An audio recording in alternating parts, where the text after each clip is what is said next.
সমাবেশকে কেন্দ্র করেই জামাত ইসলামের নেতাকর্মীরা গতকাল রাত থেকে অবস্থান করছেন এবং আপনাদের দেখানোর চেষ্টা করছি দেশের নানা প্রান্ত থেকে জামাত ইসলামের নেতাকর্মীরা এসে জমায়েত হতে শুরু করেছেন সোহরাওয়ার্দী উদ্যানে। রোদের কষ্ট, পিপাসার কষ্ট, ক্ষুধা, বসবার কষ্ট, গরমের কষ্ট, আমরা কি আল্লাহর সন্তুষ্টির নিয়ামতের কারণে সবকে মেনে নিতে রাজি আছে কিনা বলুন? আমরা নিজেদের প্রয়োজনে মাঠে ঘাটে রোদে বৃষ্টিতে ক্ষুধার জ্বালা সহ্য করে নিজের প্রয়োজন আমরা পূরণ করে থাকি, কি বলেন ঠিক কিনা?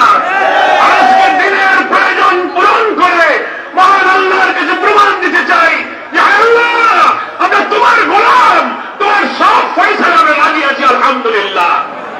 সবাই একে একে আপনাদের সামনে তাদের পরিচালনা পরিবেশনায় আমাদের পরবর্তী কার্যক্রমগুলো সামনের দিকে এগিয়ে যাবে। আমি আপনাদের সম্মানিত আমির জামাতের পক্ষ থেকে শুরুর আগে শুভেচ্ছা এবং সালাম দোয়া বিনিময়ের জন্য উপস্থিত হয়েছি। আসসালামু আলাইকুম ওয়া রাহমাতুল্লাহি ওয়া বারাকাতুহু। আপনারা ভালো আছেন? আলহামদুলিল্লাহ আলহামদুলিল্লাহ।